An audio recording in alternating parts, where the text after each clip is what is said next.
Ada yang berbeda dengan perayaan ulang tahun anak Presiden Prabowo, Ragowo Hedi Prasetyo Joyo Hadikusumo alias Didit Prabowo di tanggal 23 Maret lalu.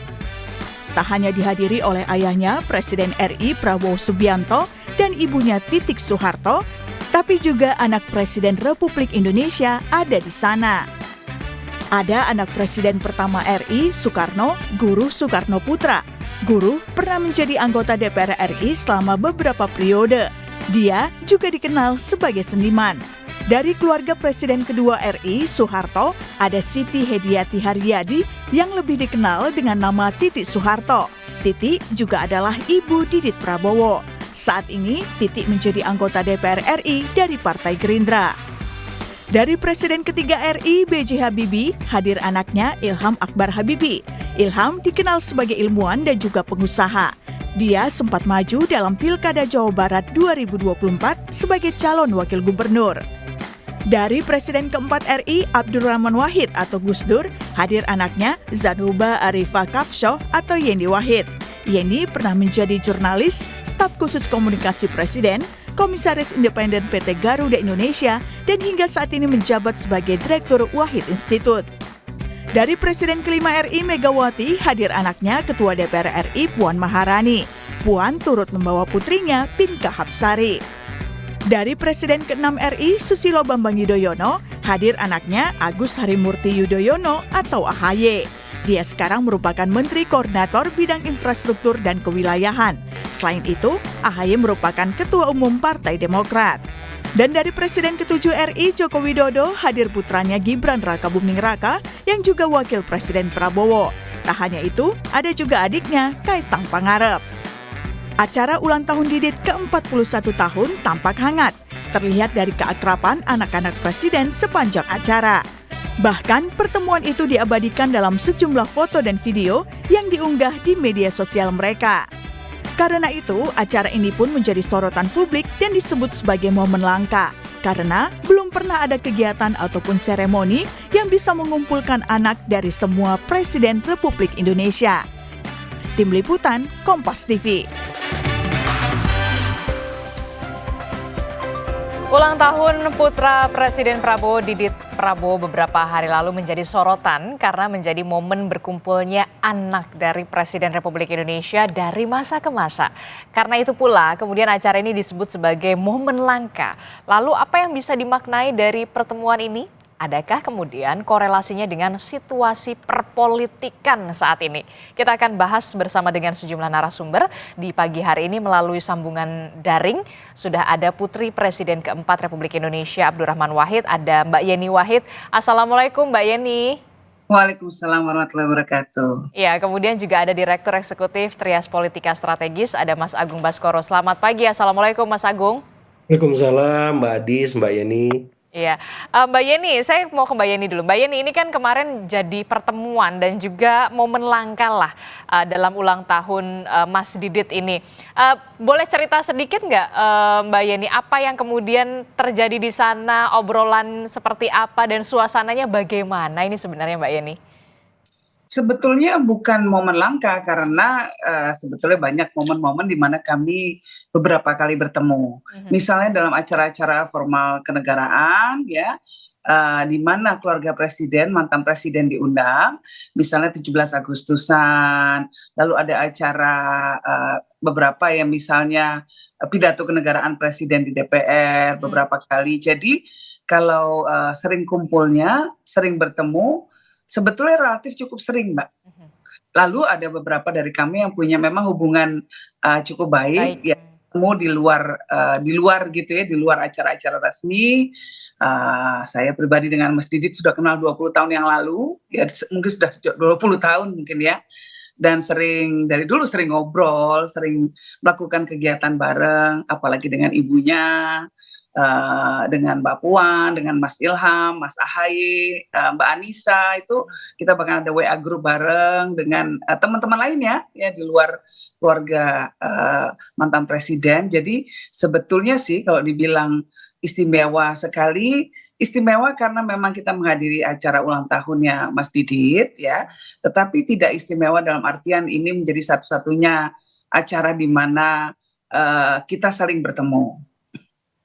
Oke, jadi kalau biasanya dalam keadaan atau suasana yang formal begitu ya di acara kenegaraan, kemudian kalau yang ini yang baru kemarin jadi sorotan publik adalah suasananya informal lah, lebih cair lah ibaratnya ya. Nah ini apa saja ya kemudian yang menjadi obrolan bahasan kalau anak-anak presiden dari masa ke masa ini lagi berkumpul sebenarnya ngobrolin apa sih Mbak Yeni? Kita penasaran deh. Ya hal-hal lain kayak seperti ketika kita kumpul dengan teman-teman lain, ya karena kita kan juga punya banyak kegiatan sendiri, punya banyak-banyak ya apa yang menjadi kehidupan kita lah, saling bertanya kabar pastinya, lalu kemudian malah biasanya nggak nyerempet-nyerempet obrolan politik, sedikit sekali nyerempet obrolan politik. Sedikit tapi lebih bermakna ya obrolan politiknya. Karena di luar sana banyak yang anak-anak dari keluarga mantan presiden yang sudah berkecimpung di dunia politik, jadi mungkin juga hidup mereka ya penuh dengan urusan politik. Ada momen-momen di mana mungkin hanya ingin bicara hal-hal yang yang ringan, yang santai saja. Nah, semalam itu malah kita ngomongin salah satunya misalnya ya Mas Didit show-nya kapan, siapa saja yang pernah pakai bajunya Mas Didit misalnya kayak gitu. Saya kan kagum dari dulu memang bajunya sangat bagus sekali dan selalu promosi tentang songket dan kain Indonesia. Betul. Dan yang memakai juga bukan kaleng-kaleng gitu ya. Dan bukan karena karena siapa dia, karena ini sudah dilakukan dari sejak dulu. Tapi ada nggak sih obrolan politik yang kemudian sedikit termunculkan atau dimunculkan dari masing-masing anak presiden dari masa ke masa ini, terutama kita tahu perpolitikan saat ini bagaimana suasananya, situasinya, Mbak Yeni? Saya rasa dalam konteks acara waktu itu, kita semua datang dari latar belakang yang sangat berbeda. Dengan perspektif yang berbeda dan mungkin posisi politiknya juga sangat berbeda. Betul. Dan kita saling menghargai satu sama lain. Jadi Mas Didi tahu posisi saya mungkin dan keluarga saya juga kerap mengkritisi kebijakan pemerintah. Pak Prabowo juga tahu itu ya. Jadi dan kami tetap dengan posisi kami misalnya soal RUU TNI kemarin ya, posisi keluarga Gus Dur cukup tegas dalam hal ini ya. Kita menentang kembalinya dui fungsi ABRI, di fungsi TNI sekarang sudah ganti, mohon maaf.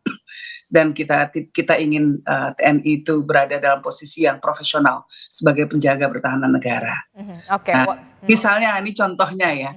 Jadi semua sudah tahu posisi masing-masing, namun kita ingin menunjukkan bahwa di atas politik ada kemanusiaan.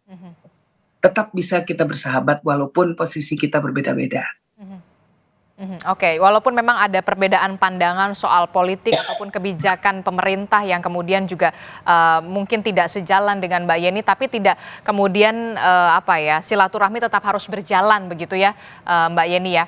Saya ke Mas Agung. Mas Agung, kalau kita lihat ini kan foto dan potret keakraban dari anak-anak presiden dari masa ke masa ini sebenarnya apa yang bisa dimaknai? Apa yang kemudian bisa dibaca dari situasi kemarin pada saat acara ulang tahun dari Mas Didit ini, semuanya loh, hampir semuanya dari masa ke masa ini datang dan hangat sekali terlihatnya.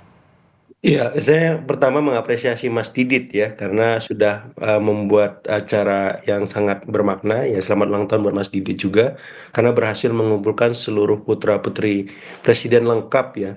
Dan itu luar biasa saya kira. Jadi kalau misalkan ada publik yang menganggap ini istimewa, sangat istimewa menurut saya pribadi. Jadi saya mengapresiasi supaya forum semacam ini bisa terus dilakukan dalam acara-acara non formal lain ataupun sifatnya formal. Karena ini bisa memberikan situasi yang kondusif, membuat kohesi sosial politik kita juga lebih baik. Karena apa? Karena selama ini politik bapak ibunya agak kenceng, Mbak Yeni ya. Tapi kalau anak-anaknya adem, hangat, cair, ini bisa mendinamisasi itu dan bukan tidak mungkin bapak ibu tadi bisa lebih luwes juga, lebih lentur, lebih elastis sebagaimana anak-anaknya. Tapi kalau anak-anak ibu bapaknya belum bisa juga, ya udah anak-anaknya yang memulai dan ini future Indonesia seperti itu. Jadi saya melihat optimis bahwa sebuntu apapun komunikasi bapak dan ibu politiknya tadi, anak-anaknya bisa merajut itu supaya lebih produktif, konstruktif untuk kebaikan Indonesia. Yang kedua, momen ini diposting ulang oleh Mbak Yeni, Mbak Siti, Hediati, Mbak Titi, Mbak Puan, kemudian Mas Ahaye. Artinya apa? Buat saya misalkan gen milenial ataupun gen Z, Alpha misalkan, ketika ada momen bukber atau momen halal bihalal atau momen apapun diposting ulang dan derajatnya itu fit Mbak Adisti, bukan story ya, IG story gitu. Itu berarti luar biasa gitu bagi masing-masing. Artinya apa? Pengen momen ini dikenang sepanjang masa supaya apa bisa berlangsung kembali gitu. Kalau buat saya ya gen milenial, nanti nggak tahu nanti gen di luar itu karena apa? Karena memang ini memorable banget gitu. Jadi kalau misalkan bisa dimulai ya, artinya bisa terus dilanjutkan tradisi itu terlepas tadi ya ada perbedaan pandangan soal kebijakan, dinamika kebijakan yang sekarang mengemuka, apakah soal undang-undang TNI ataupun soal-soal yang lain. Tapi yang jelas di publik juga bisa dewasa melihat perbedaan itu. Walaupun otot-otot politik ini terus beradu ya secara intens dalam kebijakan tadi ataupun dalam event seperti pilpres, pilkada dan seterusnya, tapi anak-anak presiden ini bisa mencontohkan ya udah berbeda itu biasa kok, emang kita berbeda, tapi kita bisa duduk bareng, ketawa bersama, bukber, mana tahu nanti halal bihalal di rumah Mbak Yeni ya Mbak, nggak tahu, tapi yang jelas ini positif, ini konstruktif dan saya mengapresiasi itu Mbak Adi seperti itu. Oke, ini jadi contoh juga bagi tokoh-tokoh politik walaupun punya perbedaan pandangan politik ataupun perbedaan pandangan soal kebijakan pemerintah, ada yang mengkritisi, ada yang pro pemerintah, tapi kemudian ketika silaturahmi itu tetap hangat bisa berjalan, inilah kemudian menjadi contoh juga bagi para tokoh-tokoh politik senior begitu menurut Anda, Mas Ya, Agung? hal hal biasa ya Mbak Yani, Mbak Adisti ya. Jadi hal biasa, hal lumrah dan saya kira tradisi semacam ini bisa menjadi bagian dari demokrasi kita bahwa ya nggak selamanya kita harus bareng duduk bersama, ya perlu juga ada yang mengawasi, ada yang kritisi, ada yang mengawal supaya apa? Supaya demokrasi kita sehat, semakin berkualitas seperti itu. Mhm, mhm. Termasuk juga ini bisa menjadi salah satu langkah awal tidak sebenarnya Ya. Mas Agung untuk upaya rekonsiliasi lah hubungan antara Pak Jokowi dengan Bu Mega begitu nanti ke depannya karena kan kalau kita lihat anak-anak dari presiden ini memang sudah hangat lah ya, sudah komunikasinya sudah berjalan cukup cukup intens begitu dengan kehadiran Mbak Yeni dan juga masing-masing anak-anak presiden di acaranya Mas Didit. Iya, politik Bapak Ibu ini memang agak serius, Mbak Adis ya. Jadi derajatnya itu agak lebih lebih spesifik, lebih lebih lebih ideologis, lebih lebih sensitif gitu. Karena ada hal-hal yang selama ini menjadi sebuah values ya dari Bapak Ibunya dari anak-anak presiden ini sehingga kalau itu langsung dalam tanda petik islah bertemu itu agak susah gitu. Tapi yang jelas saya melihat nggak apa-apa politik Bapak Ibu tadi memang seketat itu, se apa ya, eh, keras itu, tapi kalau anak-anaknya ini terus melakukan konsolidasi, kemudian silaturahim dengan sendirinya itu akan membuat lebih lentur ya. Jadi saya melihat memang seringkali relasi yang sangat buntu, kaku itu bisa luwes dengan sendirinya seiring berjalannya waktu. Jadi waktu akan menghilingkan, memulihkan, mendamaikan gitu. Jadi biarkan aja ini secara organik berjalan, tapi yang jelas anak-anak ini terus melakukan itu, bahkan bisa melampaui itu semua, karena future kita di sini. Ya, jadi kalau saya melihat politik Bapak Ibu masa lalu, politik anak-anak ini masa depan kita seperti itu. Oke, kalau politik Rizky, Bapak. saya boleh komentar Silakan, nggak? silakan Mbak Yeni, Ya, silakan Mbak kalau Yeni. saya agak berbeda. Aha. Saya menghargai sikap Ibu Mega yang tetap teguh dengan nilai-nilai yang beliau usung dan menaruh diri beliau sebagai tokoh yang banyak melakukan kritisisi terhadap kebijakan pemerintah. Oke. Ketika di masa ini tidak banyak orang yang berani melakukan itu. Saya rasa bagus. Setiap pemerintahan demokrasi yang akan berjalan dengan baik, yang efektif, itu harus ada check and balances. Betul. Harus ada orang yang melakukan fungsi kontrol. Dan fungsi kontrol itu sekarang sedang diambil oleh, perannya sedang diambil oleh Bu Megawati. Saya rasa ini baik sekali untuk negara kita. Saya nggak bisa membayangkan kalau negara kita nggak ada yang ngingetin presiden. Ya, kami semua first families ya. Kalau bapak saya dari dulu selalu mengingatkan kami semua ya, tolong ingatkan, pemimpin itu harus diingatkan. Karena kalau nggak diingatkan, pasti bisa saja kepleset, pasti bisa saja salah membuat asumsi. Nah, padahal salah satu kondisi pemimpin itu adalah banyak dikelilingi oleh anak-anak buah yang hanya ingin memberikan laporan yang menyenangkan. Dan itu tidak sehat. Pemimpin harus tahu realita yang ada di masyarakat. Nah, salah satunya adalah ketika ada suara oposisi yang menyatakan bahwa Pak, ini loh ada yang salah, Pak ini yang harus dibenahi, Pak rakyatnya masih sengsara, Pak ada banyak hal, atau Pak atau Bu ya, ini tergantung presidennya siapa. Nah, fungsi itu harus ada yang mengambil. Nah, saat ini dijalankan oleh Bu Mega, itu sangat baik sekali. Kami anak-anaknya kemudian bisa berkumpul, tidak apa-apa, memang ya karena memang teman. Dan ada dimensi di mana ya tadi itu, di balik politik selalu ada humanitas, ada kemanusiaan, tetapi bahwa dalam bernegara tetap harus ada fungsi kontrol yang dilakukan agar pemimpin kita bisa menjalankan amanahnya dengan sebaik-baiknya. Dan kita semua ingin agar pemimpin kita, siapapun mereka, itu sukses. Ya, karena kesuksesan pemimpin berarti artinya rakyatnya juga akan sejahtera. Kalau pemimpinnya gagal, kita juga repot, rakyatnya juga susah. Tapi untuk itu kita harus memberikan kritik yang konstruktif, mengingatkan, dan saling menjaga. Karena teman yang baik adalah teman yang ketika temannya salah, itulah yang kemudian diingatkan, begitu ya. Betul. Mbak Yeni, tapi itu kan dari segi politik begitu ya. Tapi bagaimana dari sisi personal? Alangkah kita bisa dihadirkan atau ditunjukkan kepada masyarakat ketika ada tokoh-tokoh politik senior, walaupun memang perbedaan politik, perbedaan pandangan, posisi Bu Mega dalam tanda kutip ini tepat pada posisinya, tapi kemudian dari segi personal begitu. Masyarakat juga ingin melihat begitu tokoh-tokoh politik atau mantan-mantan pemimpin bangsa ini bisa bersatu untuk kemudian memajukan bangsanya. Betul.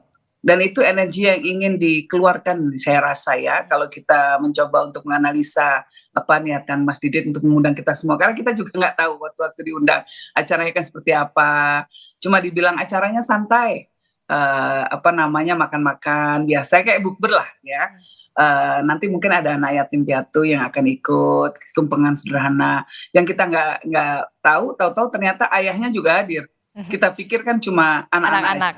Ya kalau anak-anak kan biasa, kita sering kumpul-kumpul juga walaupun mungkin nggak lengkap gitu ya, tapi sering ketemu gitu. Kalau lihat unggahan saya di akun sosmed saya kan sering saya ketemu dengan mereka gitu. Nah, jadi buat kita, acaranya ya biasa aja, kayak biasa kalau ketemu di acara lain, di bukber lain gitu. Ternyata kok lengkap formasinya ya. Mungkin ada simbolisme yang ingin diungkapkan dan dilala banyak yang bisa. Nah, dan kemudian bahkan ada ayahnya. Nah, jadi ayah dan ibunya Mas Didit. Jadi ya mungkin dilihat oleh publik ini menjadi sangat lengkap gitu. Energinya ya dari tadi ya, energinya yang ingin melihat bahwa pemerintahan ini sukses. Namun untuk bisa sukses maka kita semua juga harus mau terbuka, menerima saran dan menerima kritik gitu.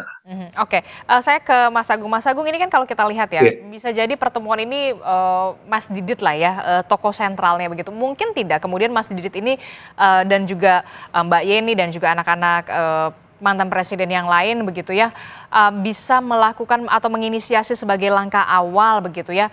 Saya tidak mengatakan ini soal perbedaan pandangan politik, tapi paling tidak ada pertemuan Pak Jokowi, Pak SBY, kemudian ada Pak Prabowo, bahkan Bu Mega begitu, duduk bersama saling mengingatkan ketika ada yang salah atau ketika ada yang tidak on the track begitu ya. Apakah ini mungkin bisa menjadi langkah awal begitu? Iya, kalau langkah awal bisa dan mungkin, tapi kalau untuk mendudukkan dalam waktu dekat, saya masih ragu Mbak Adis, Mhm. Ibu Masih Mega. masih banyak, apa ya, aral merintangnya atau bagaimana ini sebenarnya?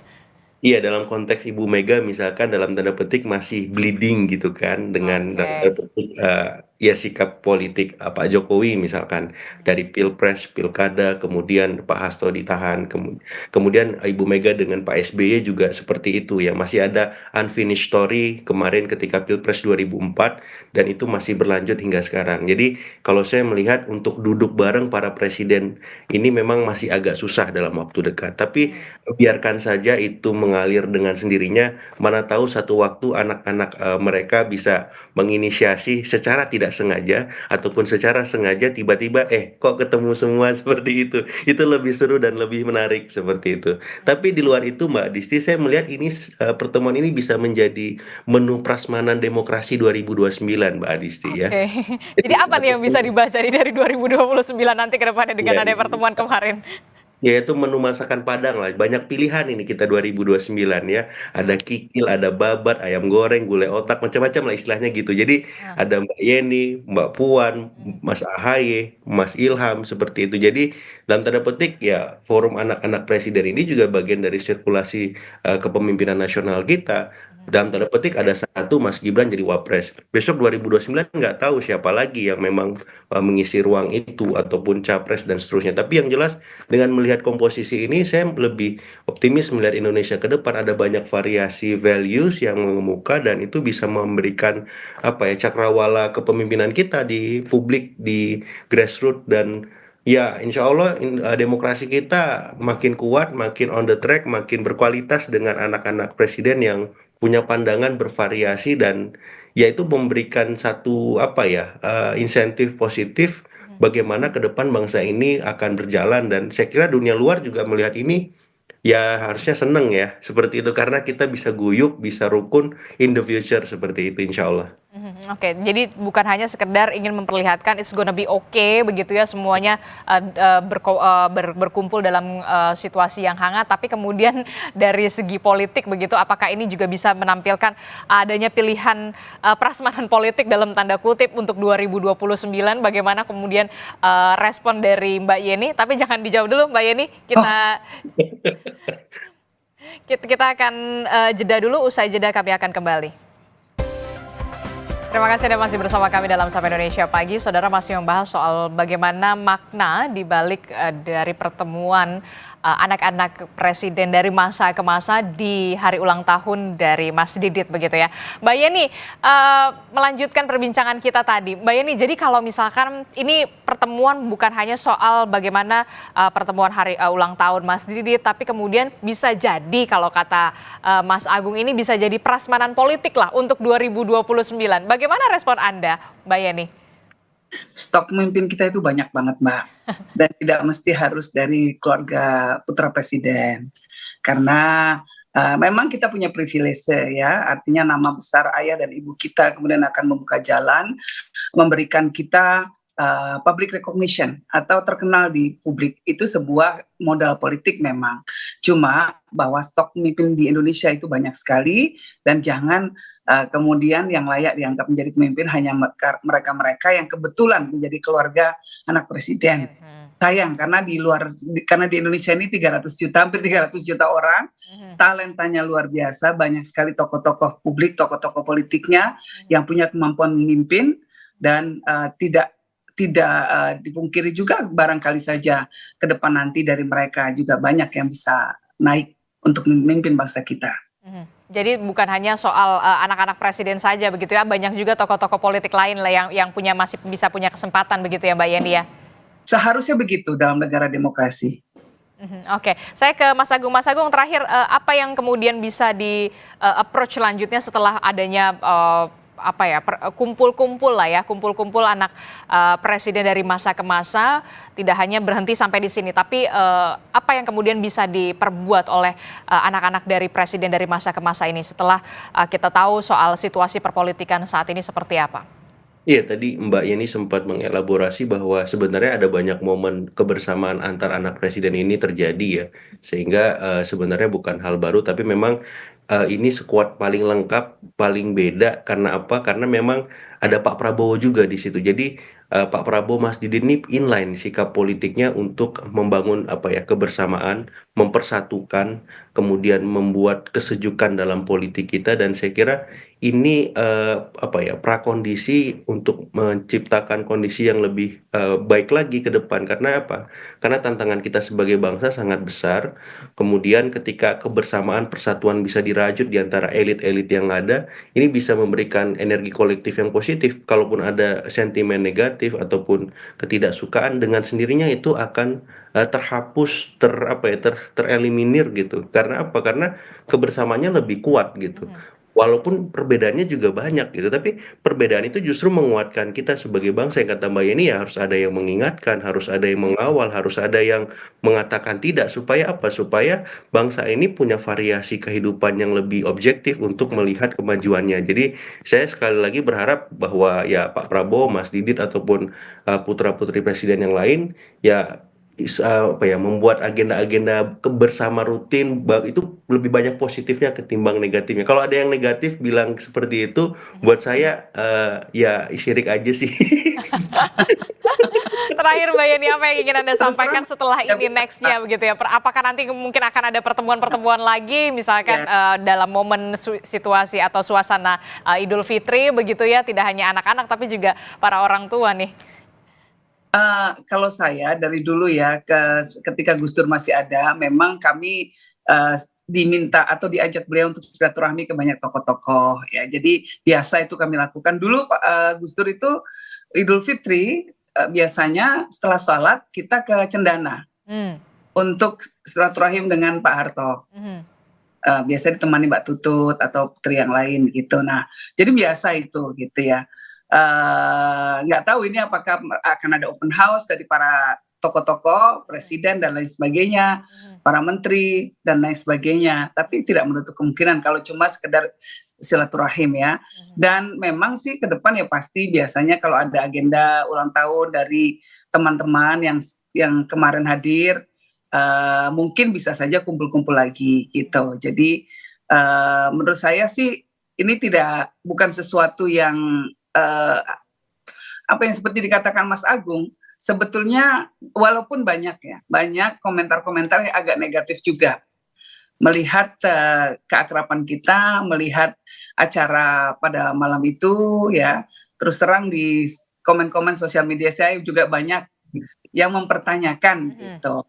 Tetapi kalau menurut saya acaranya ya biasa seperti kita kumpul dengan teman-teman lain. Yang membuat tidak biasa kebetulan karena mungkin personil yang hadir adalah putra-putri mantan presiden. Itu saja. Tapi kan ya semuanya juga manusia biasa.